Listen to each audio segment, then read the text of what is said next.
আসসালামু আলাইকুম ওরহমতুল্লাহি ওয়াবারাকাতুহু। 1 মিনিট মাদ্রাসা ইউটিউব চ্যানেলের সম্মানিত দিনী ভাই বোনেরা, আমি আশা করি আল্লাহ তাআলার অশেষ রহমতে আপনারা ভালো আছেন এবং সুস্থ আছেন।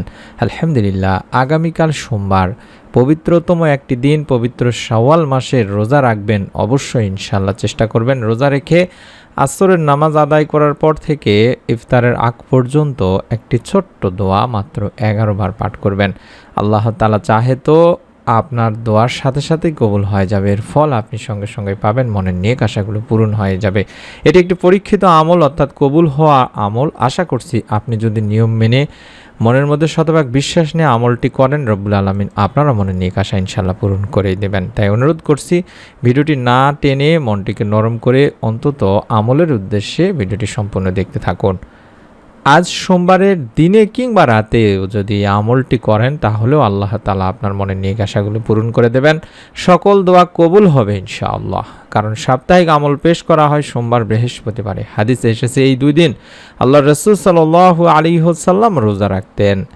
আবু হুরায়রা রাদিয়াল্লাহু তাআলা আনহুর বর্ণনা মতে রাসূল পাক সাল্লাল্লাহু আলাইহি ওয়াসাল্লাম বলেন, প্রতি সপ্তাহে সোমবার, বৃহস্পতিবার আল্লাহ তাআলার কাছে বান্দার আমল পেশ করা হয়। তখন রব্বুল আলামিন আল্লাহ তাআলা তার মুমিন বান্দাদেরকে ক্ষমা করে দেন।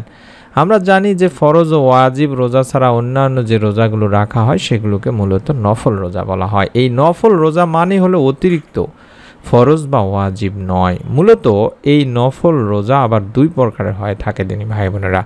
প্রথম প্রকার হলো নির্ধারিত, যা আল্লাহ রাসূল সাল্লাল্লাহু আলাইহি ওয়াসাল্লাম কর্তৃক পালনকৃত। এই প্রকার রোজা সুন্নত বটে।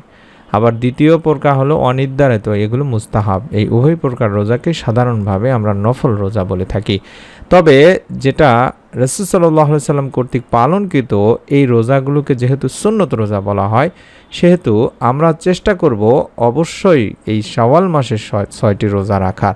এই 6টি রোজা যে কয়দিন রাখলে, অর্থাৎ যে 6টা দিন রাখলে আল্লাহ তাআলা চাহে তো আপনি দ্বিগুণ সওয়াব পাবেন একদিন রোজা রেখে। সেই বিষয়টি নিয়ে আমাদের চ্যানেলে ভিডিও দেওয়া আছে। আশা করছি আপনারা আমাদের চ্যানেল থেকে ভিডিওটি দেখে নেওয়ার চেষ্টা করবেন। নফল রোজার অনেক ফজিলত দিনী ভাই বোনেরা। এই রোজার ফজিলত সম্পর্কে হাদিস শরীফে হযরত আবু হুরায়রা রাদিয়াল্লাহু তাআলা আনহু বর্ণনা করেছেন। আল্লাহ রাসূল সাল্লাল্লাহু আলাইহি ওয়াসাল্লাম বলেছেন, প্রত্যেক বস্তুরই যাকাত আছে, যেমন শরীরের যাকাত হচ্ছে রোজা। ইবনে মাজাহ এবং মিশকাত শরীফের হাদিস। এছাড়াও আল্লাহ রাসূল সাল্লাল্লাহু আলাইহি ওয়াসাল্লাম আরও বলেন, রোজা হলো ঢাল স্বরূপ এবং জাহান্নাম থেকে বাঁচার সুদৃঢ় দুর্গ। এটি নাসাই শরীফের একটি হাদিস। এছাড়াও হযরত ইবনে খুজাইমা ও হাকিম আবু ইমাম বর্ণনা করেন, আল্লাহ রাসূল সাল্লাল্লাহু আলাইহি সাল্লামকে তারা বললেন, হে আল্লাহ রাসূল সাল্লাল্লাহু আলাইহি সাল্লাম, আপনি আমাদের কিছু আমল করার উপদেশ দান করুন। তখন রাসূলুল্লাহ সাল্লাল্লাহু আলাইহি সাল্লাম বললেন যে রোজা অবলম্বন করা এর সমকক্ষ কোনো আমল নেই। তারা পুনরায় বললেন, আমাদের কোনো আমল বলে দিন। রাসূল পাক সাল্লাল্লাহু আলাইহি সাল্লাম বলেন, রোজা অবলম্বন করা বা রোজা রাখা এর সমতুল্য কোনো আমল নেই। তারা তৃতীয়বার আবারও পুনরায় একই প্রার্থনা করলেন যে আমাদেরকে কোনো আমল বলে দিন। তখন রাসূল পাক সাল্লাল্লাহু আলাইহি সাল্লাম তাদেরকে একই আদেশ করলেন, অর্থাৎ রোজা রাখার কথা বললেন। তাহলে বুঝতে পারছেন যে রোজা রাখাটা, নফল রোজা রাখা কতটা ফজিলতপূর্ণ একটি আমল। এছাড়াও হযরত মুয়াজ ইবনে আনাস রাদিয়াল্লাহু তাআলা আনহু বর্ণনা করেন, রাসূল পাক সাল্লাল্লাহু আলাইহি সাল্লাম বলেছেন, যে ব্যক্তি রমজান মাস ছাড়া অন্য কোনো সময় আল্লাহ তাআলার জন্য মাত্র একটি রোজা রাখবে, দ্রুতগামী একটি ঘোড়া 100 বছর যত দূর রাস্তা অতিক্রম করে যেতে পারে, দোজখ তার কাছ থেকে তত দূরে অবস্থান করবে। তিরমিজি, নাসাই শরীফের একটি হাদিস। সুবহানাল্লাহ, সুবহানাল্লাহ। হযরত আবু সাঈদ খুদরি রাদিয়াল্লাহু তাআলা আনহু বর্ণনা করেছেন, যেখানে আল্লাহ রাসূল সাল্লাল্লাহু আলাইহি সাল্লাম বলেছেন, যে ব্যক্তি আল্লাহ তাআলার জন্য একটি রোজা রাখবে, আল্লাহ তাআলা তার মুখমণ্ডল দোজখ বা জাহান্নামের আগুন থেকে 700 বছরের রাস্তা দূরে রাখবেন। বুখারী, মুসলিম শরীফের সহিহ হাদিস। সুবহানাল্লাহ, সুবহানাল্লাহ, সুবহানাল্লাহ। হযরত আবু দারদা ও হযরত আবু উমামা রাদিয়াল্লাহু তাআলা আনহু থেকেও একটি হাদিস পাওয়া যায়, যেখানে রাসূলুল্লাহ সাল্লাল্লাহু আলাইহি সাল্লাম বলেছেন, আল্লাহ তাআলার জন্য পালনকৃত একটি রোজার ফলে জাহান্নাম ওই রোজাদার ব্যক্তি থেকে আসমান ও জমিনের দূরত্বে অবস্থান করবে। তিরমিজি, তাবারানী শরীফের হাদিস। সুবহানাল্লাহ। তাছাড়া আমরা জানি যে হযরত আয়েশা রাদিয়াল্লাহু তাআলা আনহা বলেন, আল্লাহ রাসূল সাল্লাল্লাহু আলাইহি সাল্লাম এই সোমবার ও বৃহস্পতিবারে রোজা রাখতেন। তিরমিজি, নাসাই শরীফের একটি হাদিস। সাহাবীরা জিজ্ঞাসা করলেন, ইয়া রাসূলুল্লাহ সাল্লাল্লাহু আলাইহি সাল্লাম, আপনি সোমবার রোজা রাখেন, এর কারণ কি? তিনি বললেন, এই দিনে আমার জন্ম হয়েছে, তাই এই দিন রোজা রাখি। তাই আমরা চেষ্টা করব, যেহেতু রাসূল পাক সাল্লাল্লাহু আলাইহি ওয়াসাল্লাম সোমবার বৃহস্পতিবারে রোজা রাখতেন, যেহেতু একটি দিন পেয়ে গেছি সোমবার দিন, এই দিনের রোজা রাখবো, এটাকে সাপ্তাহিক রোজা বলা হয়। অর্থাৎ প্রতি সপ্তাহে সোমবার বৃহস্পতিবার এই দুটি দিন রাসূল পাক সাল্লাল্লাহু আলাইহি ওয়াসাল্লাম রোজা রাখতেন।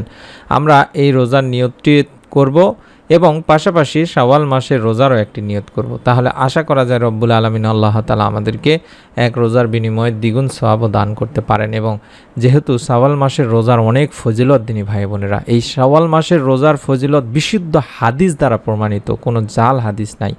হযরত আবু আইয়ুব আনসারী রাদিয়াল্লাহু তাআলা আনহু বলেন, আল্লাহ রাসূল সাল্লাল্লাহু আলাইহি ওয়াসাল্লাম বলেছেন, যে ব্যক্তি রমজান মাসের ফরজ রোজাগুলো রাখলো, অতঃপর এই শাওয়াল মাসে আরও 6টি রোজা রাখলো, সে যেন সারা বছর ধরেই রোজা রাখলো।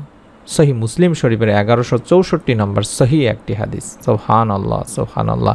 তাহলে বুঝতে পারছেন যে এই রোজা কতটা গুরুত্বপূর্ণ রোজা। অর্থাৎ মাত্র 6টি রোজা রাখলে আল্লাহ তাআলা আপনার সারা বছর রোজা রাখার সওয়াব দান করবেন। এবং অবশ্যই যারা রমজান মাসের ফরজ 29 বা 30টি রোজা রেখেছেন, তাদের পরে, অর্থাৎ তারা রাখার পরে আপনারা যদি এই রোজাগুলো রাখতে পারেন, তাহলে রব্বুল আলামিন এর ফজিলত আপনাকে দান করবেন দিনী ভাই বোনেরা।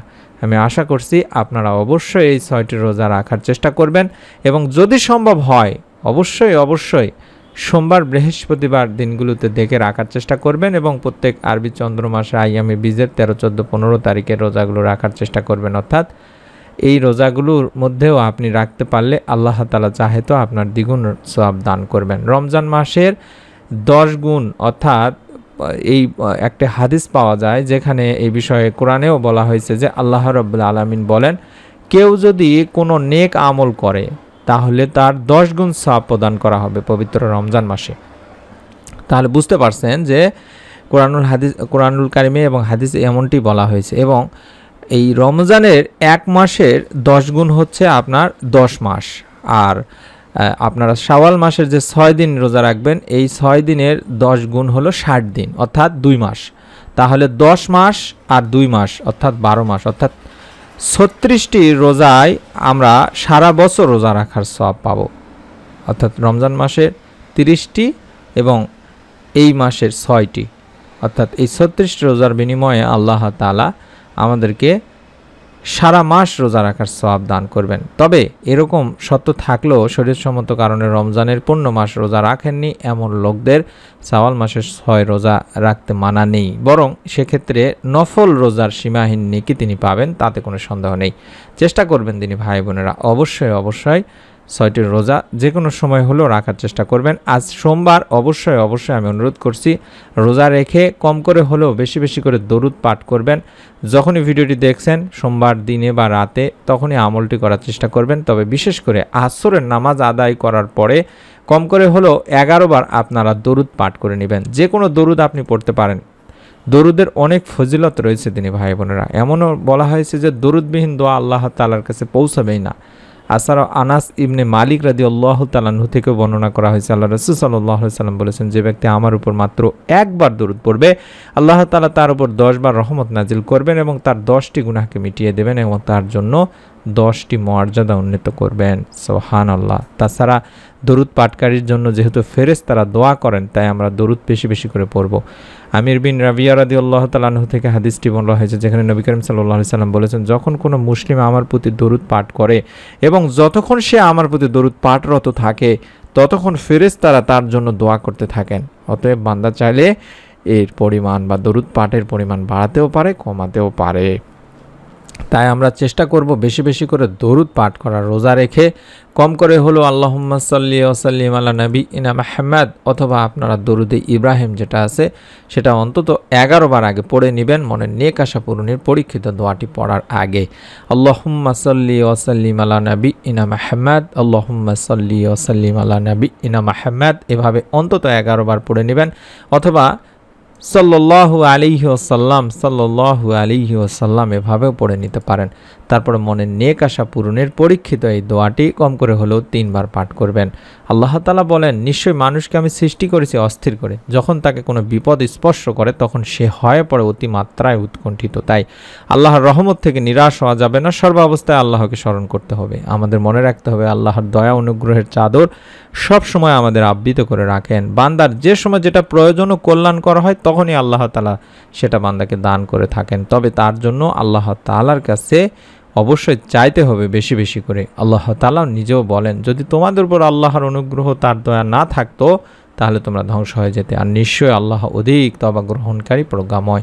তাই আমরা বেশি বেশি দরুদ ও ইস্তেগফার পাঠপূর্বক এই ছোট্ট দোয়াটি কম করে হলেও 3 বার পাঠ করব, বিশেষ করে আসর থেকে শুরু করে ইফতারের আগ পর্যন্ত। আল্লাহুম্মা ইন্নী আসআলুকা বিআন্না লাকাল হামদু লা ইলাহা ইল্লা আনতাল মান্নান বাদিউস সামাওয়াতি ওয়াল আরদ ইয়া জাল জালালি ওয়াল ইকরাম ইয়া হাইয়্যু ইয়া কাইয়্যুম। আশা করছি এই ইসমে আজমের দোয়াটি আপনারা দেখে দেখে হলো 3 বার পাঠ করবেন। এটি এমন একটি দোয়া যে দোয়াটি একবার হযরত আনাস রাদিয়াল্লাহু তাআলা আনহু আল্লাহর রাসূল সাল্লাল্লাহু আলাইহি সাল্লামের সঙ্গে বসেছিলেন। এমন সময় এক ব্যক্তি এসে নামাজ আদায় করার পরে এই দোয়াটি পড়েছিলেন, অর্থাৎ আল্লাহুম্মা ইন্নী আসআলুকা বিআন্না লাকাল হামদু লা ইলাহা ইল্লা আনতাল মান্নান বাদিউস সামাওয়াতি ওয়াল আরদ ইয়া জাল জালালি ওয়াল ইকরাম ইয়া হাইয়্যু ইয়া কাইয়্যুম। এই দোয়াটি করা শুনে নবী করিম সাল্লাল্লাহু আলাইহি সাল্লাম বললেন যে এই ব্যক্তিটি ইসমে আজমের দোয়া পড়েছে। আর ইসমে আজম হচ্ছে মহান রব্বুল আলামিনের এমন এক বড় নাম যে নামে আল্লাহকে ডাকলে মহান আল্লাহ তার ডাকে সাড়া দিয়েই থাকেন, এবং যে নামে তার কাছে কোনো কিছু চাওয়া হলে তিনি তার সব চাওয়া পূরণ করেন। আবু দাউদ শরীফের একটি হাদিস। অর্থাৎ যে দোয়াটি আমি স্ক্রিনের মধ্যে দেখাচ্ছি এটি হলো ইসমে আজমের দোয়া, এবং এটি পড়ে দোয়া করলে মনের সকল কল্যাণকর দোয়াগুলো আল্লাহ তাআলা কবুল করে নেন, মনের নেক আশাগুলো পূরণ করে দেন।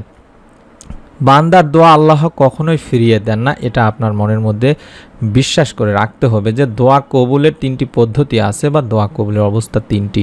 দোয়া কখনোই বৃথা যায় না। 3 পদ্ধতিতে আল্লাহ তাআলা বান্দার দোয়াগুলো কবুল করে থাকেন।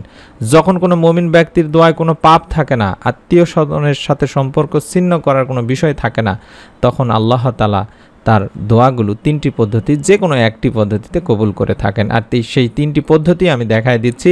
1 নম্বর পদ্ধতি, সে যে দোয়া করেছে তা হুবহু কবুল করে দুনিয়াতেই দেওয়া হয়। 2 নম্বর, তার দোয়ার প্রতিদান পরকালের জন্য সংরক্ষণ করে রাখা হয়। এবং 3 নম্বর, দোয়ার মাধ্যমে তার অনুরূপ কোনো অমঙ্গলকে তার কাছ থেকে দূরে রাখা হয়। তাহলে বুঝতে পারছেন যে দোয়া করে কখনোই আপনি ব্যথা যাবেন না। তাই দুনিয়াতে যদি সঙ্গে সঙ্গে এর ফল নাও পান, অসংখ্য দিনই ভাই বোনেরা এই দোয়ার আমল করে, অর্থাৎ ইসমে আজমের যে দোয়াটি দেখাচ্ছি এই দোয়াটির আমল করে সঙ্গে সঙ্গে আল্লাহ তাআলা তাদের মনের নেক আশাগুলো পূরণ করে দিয়েছেন। কিন্তু যদি আপনার দোয়া কখনো পূরণ না হয়, দেরি হয় বা সময় লাগে, তাহলে আপনারা হতাশ হবেন না, নিরাশ হয়ে যাবেন না। রব্বুল আলামিন আল্লাহ তাআলা বান্দার 3টি দোয়া অর্থাৎ 3টি পদ্ধতিতে দোয়া কবুল করে থাকেন। এই 3 পদ্ধতির সঙ্গে সঙ্গে দুনিয়াতে পাওয়ার চাইতেও পরকালের জন্য সংরক্ষণ হয় থাকলে তখন যখন পাবেন এটা আপনার জন্য সবচেয়ে বড় কাজে আসবে।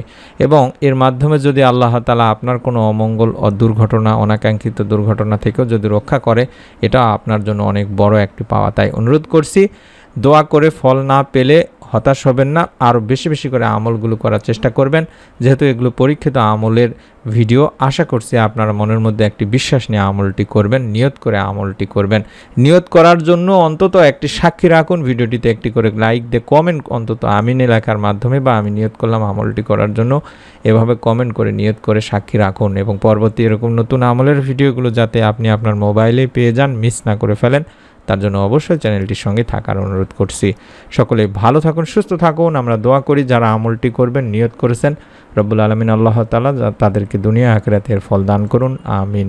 আসসালামু আলাইকুম ওয়া রাহমাতুল্লাহি ওয়া বারাকাতুহু।